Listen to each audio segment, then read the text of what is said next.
Welcome to our YouTube channel Nisha education. आज की इस वीडियो में हम राज्य शिक्षा केंद्र के दिशा निर्देशानुसार शिक्षा की गुणवत्ता में सुधार हेतु लर्निंग आउटकम्स आधारित शिक्षण योजना या टीचिंग प्लान कैसे बनाएं, आइए इस वीडियो के माध्यम से जानते हैं। लेकिन आज मैं आप लोगों को पाठ्य पुस्तक और टीचर हैंडबुक की मदद से एक आदर्श पाठ्य योजना कैसे बनाएं इस वीडियो के माध्यम से बताऊंगी। तो यदि आपने अभी तक मेरे चैनल को सब्सक्राइब नहीं किया है तो सबसे पहले आप मेरे चैनल को सब्सक्राइब कर लें, ताकि मैं कक्षा 6वीं, कक्षा 7वीं और कक्षा 8वीं के गणित के दूसरे अध्यायों की शिक्षण योजना बनाऊं तो सबसे पहले नोटिफिकेशन आप लोगों के पास आ जाए। तो मैं आज कक्षा 6वीं का अध्याय 5 प्रारंभिक आकारों को समझना के लिए शिक्षण योजना इस पाठ्य पुस्तक की मदद से कैसे बनाते हैं आप लोगों को इस वीडियो में बताऊंगी। तो आप लोगों को पता है कि इस शिक्षण योजना में टोटल 9 कॉलम होते हैं। पहला कॉलम है अवधारणा क्षेत्र, और हमें पता है कि अवधारणा क्षेत्र में हमें ऐसे बिंदु लिखने होते हैं जो कि इस अध्याय के अंतर्गत हमें बच्चों को पढ़ाना होता है या सिखाना होता है। जो कुछ भी हम इस अध्याय में बच्चों को सिखाना चाहते हैं, ऐसे बिंदुओं को हमें यहाँ लिखना होता है इस अवधारणा क्षेत्र वाले कॉलम में। तो देखिए वो कैसे हम इस पाठ्य पुस्तक से ढूंढेंगे। तो जैसे ही हम यहाँ पाठ्य पुस्तक खोलेंगे तो देखिए यहाँ मेन हेडिंग लिखी होती है। जैसे यहाँ पर लिखा है रेखाखंडों का मापना या रेखाखंडों को मापना। तो हम यहाँ पर पहला बिंदु लिख सकते हैं अवधारणा क्षेत्र कॉलम में कि रेखाखंडों को मापना हम बच्चों को सिखाएंगे। ठीक, तो इस प्रकार आपको बहुत ही आसानी से यहाँ पर अवधारणा क्षेत्र के बिंदु मिल जाएंगे। फिर अगला बिंदु हम देखते हैं, जो भी मेन हेडिंग दिखे आप उसे लिख सकते हैं। फिर देखिए ये है कोण, मतलब यहाँ पर समकोण और ऋजु कोण को हम बच्चों को समझाएंगे। तो यहाँ पर हम लिख सकते हैं समकोण और ऋजु कोण को समझाना। ठीक, अब अगला देखते हैं। आप पलटते जाएं पाठ्य पुस्तक को, देखिए कितना आसान है बनाना। फिर देखिए यहाँ पर न्यून कोण, अधिक कोण और प्रतिवर्ती कोण को समझाना, ये तीसरा बिंदु हो जाएगा। और जनरली हम 4 से 5 बिंदु ही लिखते हैं और ये हमें पाठ्य पुस्तक में बहुत ही आसानी से मिल जाते हैं। तो इस प्रकार ये तीसरा बिंदु हुआ। फिर देखिए आगे हम पलटते जाते हैं।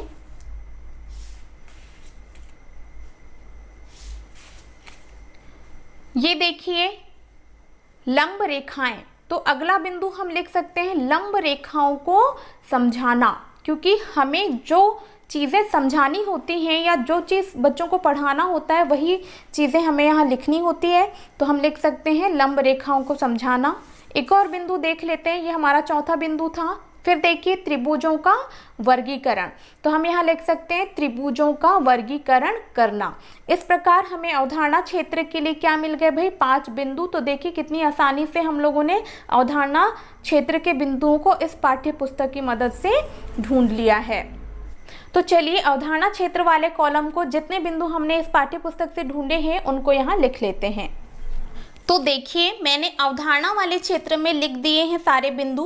रेखाखंडों को मापना, समकोण और ऋजु कोण को समझना, न्यून कोण, अधिक कोण और प्रतिवर्ती कोण को समझना, लंब रेखाओं को समझना, कोणों का मापन करना और बहुभुज के प्रकारों को समझना। तो इस प्रकार आप अवधारणा क्षेत्र वाले कॉलम को बहुत ही आसानी से लिख सकते हैं। फिर शिक्षण योजना का सेकंड कॉलम होता है पाठ का नाम व क्रमांक। तो ये तो बहुत ही आसान है, हमें पाठ का नाम व क्रमांक लिखना होता है। तो मैंने पाठ का क्रमांक लिख दिया है 5 और पाठ का नाम लिख दिया है प्रारंभिक आकारों को समझना।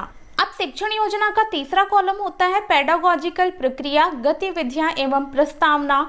तो पेडागोजिकल प्रक्रिया बाल केंद्रित होनी चाहिए और एकदम प्रारंभिक स्तर की होनी चाहिए, और यहाँ पर ऐसी चीज़ें होनी चाहिए जिससे बच्चों को आसानी से समझ में आ जाए। ठीक, तो हमें यहाँ पर गतिविधियाँ लिखना होता है जिसके माध्यम से बच्चे सीखते हैं।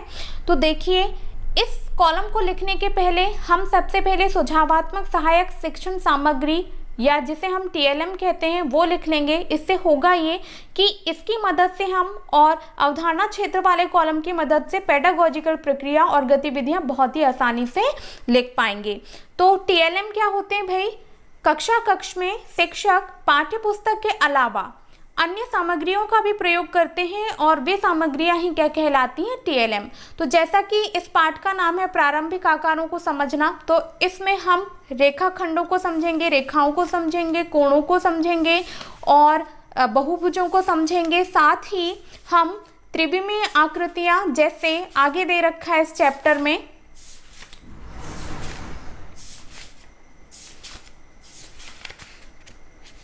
शंकु, गोला, बेलन, घनाभ और घन को भी समझेंगे। तो इसके लिए हमें टीएलएम की क्या क्या जरूरत होगी हम लिख देंगे। टीएलएम हम लिख सकते हैं ज्यामिति बॉक्स, जहाँ पर स्केल, चांदा होता है, और हमें कोण भी बनाने हैं तो कोण बनाने के लिए हम माचिस की तीली का उपयोग कर सकते हैं और माचिस की डिब्बी का भी उपयोग कर सकते हैं। किसके लिए, घनाभ के लिए। ऐसे ही हम एक घनाकार बॉक्स का उपयोग कर सकते हैं जिससे कि हम घन को अच्छे से समझा पाएं, और गोले को समझाने के लिए हम किसी बॉल का उपयोग कर सकते हैं। तो इस प्रकार के टीएलएम हम यहाँ पर लिख देंगे। मैं भी लिख देती हूँ। तो मैंने यहाँ पर सुझावात्मक सहायक शिक्षण सामग्री लिख दिया है। अब आप ये कैसे लिखेंगे, आप क्या करेंगे, सारे चैप्टर को एक बार पलट कर देखेंगे और जो भी आपको आकृतियाँ दिख रही हैं उन आकृतियों को समझाने के लिए आपको जिन सामग्रियों की जरूरत पड़ेगी वो टीएलएम के रूप में आप लिख सकते हैं। जैसे कि मैंने लिखा है यहाँ पर ज्यामिति बॉक्स या गणित किट, जिसमें स्केल, चांदा और डिवाइडर वगैरह सारी चीज़ें रहती हैं। फिर मैंने लिखा है माचिस की तीली, जिसकी सहायता से बच्चे कोण बनाएंगे। फिर लिखा है गेंद, इससे हम गोले को समझा सकते हैं। बेलनाकार ठोस वस्तु ले लेंगे जिससे हम बेलन को समझा पाएंगे। प्रिज्म को समझाने के लिए हमें प्रिज्म की आवश्यकता पड़ेगी। फिर हम कोणों को समझाने के लिए घड़ी की भी मदद ले सकते हैं, तो मैंने घड़ी लिख दिया। फिर लिखा है डिजिलिप सामग्री। तो इस प्रकार आप अन्य टीएलएम भी यहाँ लिख सकते हैं। तो देखिए, हम अवधारणा क्षेत्र में लिखे बिंदुओं की मदद से और टीएलएम वाले कॉलम में लिखे टीएलएम की मदद से पेडागोजिकल प्रक्रिया यहाँ पर लिखेंगे। जैसा कि हमें रेखाखंडों को मापना सिखाना है तो हम क्या कर सकते हैं, यहाँ पर कौन सा पॉइंट लिख सकते हैं भाई, कि शिक्षक कक्ष में स्केल और डिवाइडर की मदद से रेखाखंडों को मापना सिखाते हैं।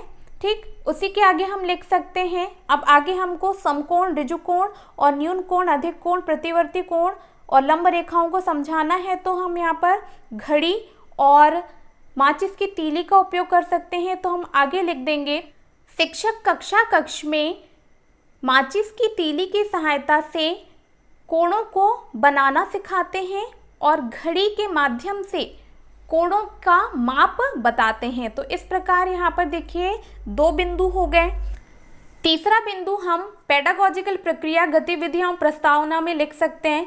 यदि टीचर्स को बच्चों को त्रिविमीय आकृतियों की पहचान कराना है तो यहाँ हम लिख देंगे कि शिक्षक परिवेश में उपलब्ध त्रिविमीय आकृतियों को इकट्ठा कर बच्चों को बारी बारी से उनकी पहचान करवाते हैं। जैसा कि हमने यहाँ पर प्रिज्म लिया है, गेंद, बेलनाकार ठोस वस्तु, तो इन आकृतियों को टीचर्स दिखा करके और त्रिविमीय आकृतियों की पहचान करवाएंगे। तो इस प्रकार हम पेडागोजिकल प्रक्रिया, गतिविधियां एवं प्रस्तावना में 3 से 4 बिंदु लिखते हैं। तो मैंने आपको 3 बिंदु यहाँ पर बताए, आप अपनी तरफ से और भी लिख सकते हैं। तो इस प्रकार हम यहाँ पर इस पाठ्य पुस्तक में चित्रों को देखकर या आकृतियों को देखकर इन 4 कॉलम को भर सकते हैं।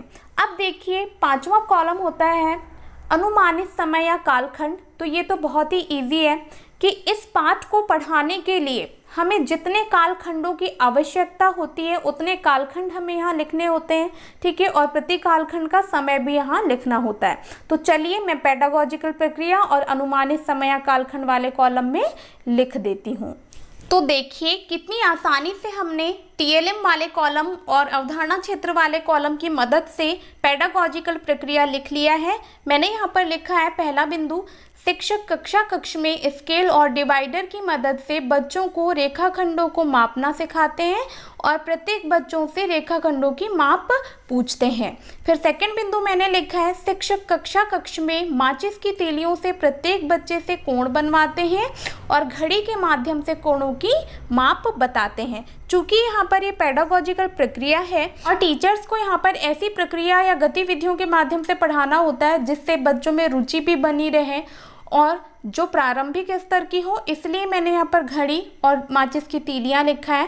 ठीक, और अगला बिंदु मैंने यहाँ लिखा है शिक्षक कक्षा, कक्ष और परिवेश में उपलब्ध त्रिविमीय आकृतियों को इकट्ठा कर बच्चों को उनकी पहचान बताते हैं। फिर मैंने चौथा बिंदु यहाँ पर लिख दिया है कि दीक्षा ऐप पर उपलब्ध वीडियो दिखाते हैं। इस प्रकार यहाँ तक हमारे टोटल कॉलम हो गए 4। अब देखिए 5वां कॉलम है अनुमानित समय या कालखंड। तो मुझे इस चैप्टर को पढ़ाने में 12 कालखंड लगेंगे, तो मैंने 12 कालखंड लिख दिया और प्रति कालखंड का समय भी यहाँ पर लिख दिया है। अब चलिए नेक्स्ट कॉलम भी हम इनकी मदद से, मतलब बाकी कॉलम की मदद से, हमने एक बार पुस्तक देख लिया, अवधारणा क्षेत्र लिख लिया, फिर हम बाकी की पाठ्य योजना स्वयं ही बना सकते हैं। अगला कॉलम है लर्निंग इंडिकेटर। अब लर्निंग इंडिकेटर को भी हम अवधारणा क्षेत्र वाले कॉलम से लिखेंगे। देखिए कैसे। लर्निंग इंडिकेटर को हिंदी में कहा जाता है सीखने के संकेतक, और हमें इस कॉलम में ऐसे बिंदुओं को लिखना होता है जो कि अभी तक हमने ये जो पाठ पढ़ाया है उसमें बच्चे ने अभी तक क्या सीखा है और इस पाठ के अंतर्गत उसे और क्या सीखने की आवश्यकता है।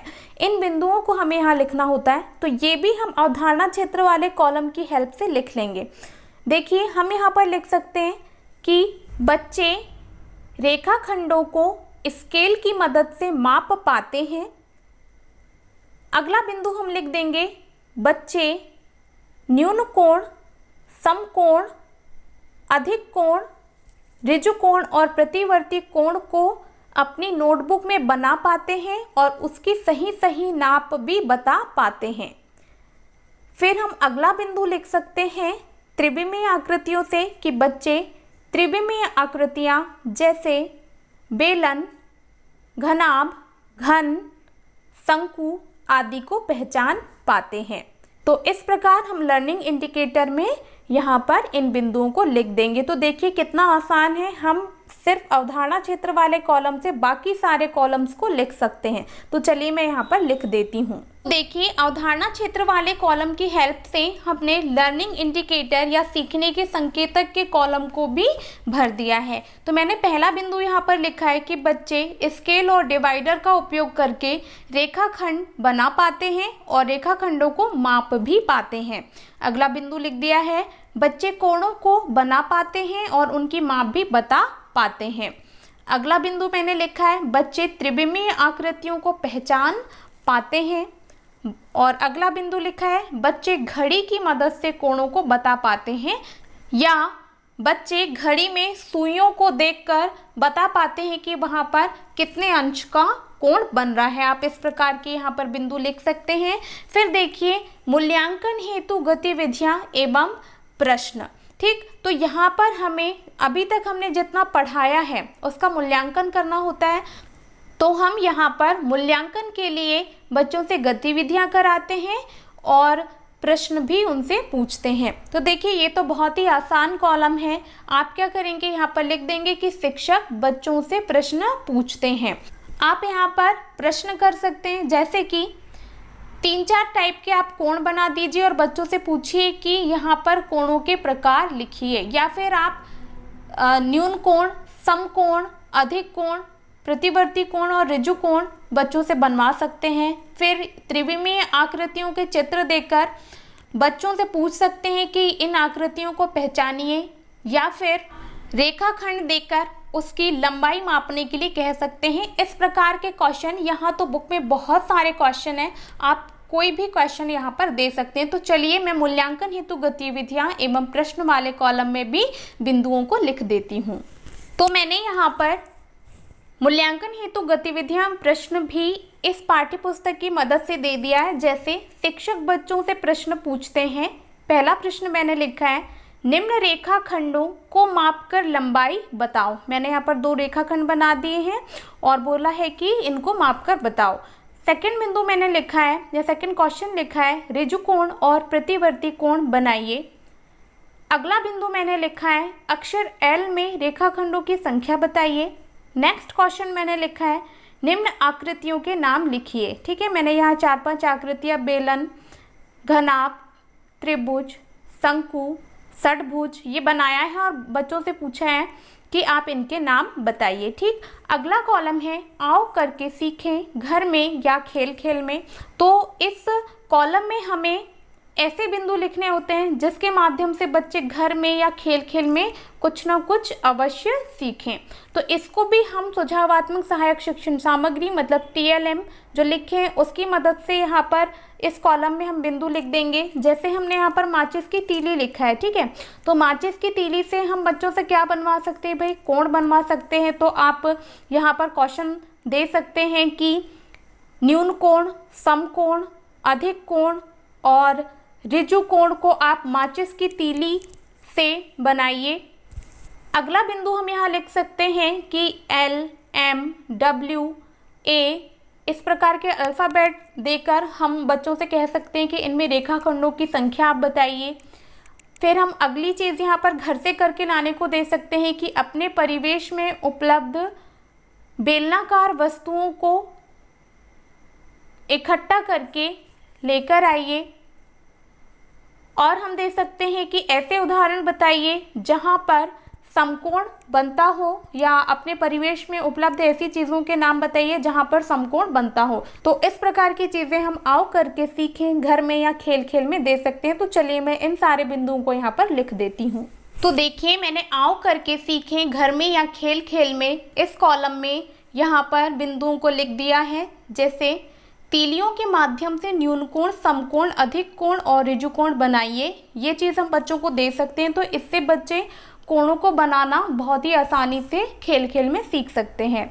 फिर अगला बिंदु मैंने लिखा है अपने परिवेश में उपलब्ध ऐसी वस्तुएं बताइए जहां समकोण बनता हो।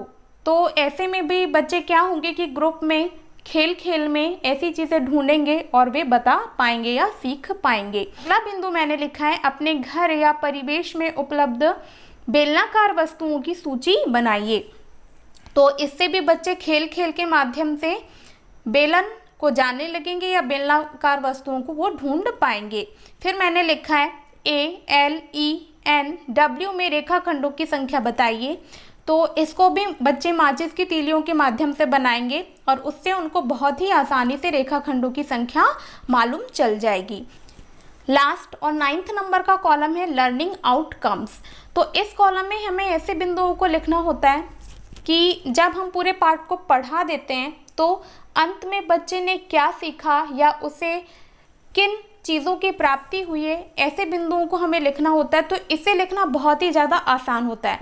आप क्या करेंगे, आपने अवधारणा क्षेत्र में ऐसे बिंदुओं को लिखा था जो आपको बच्चों को सिखाने थे, ठीक है।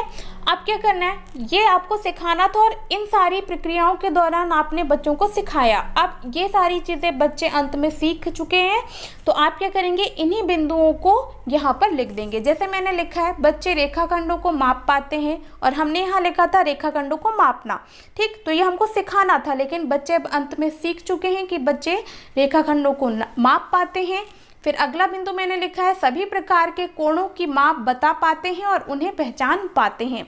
और अगला मैंने लिखा है त्रिविमीय आकृतियों को पहचान पाते हैं।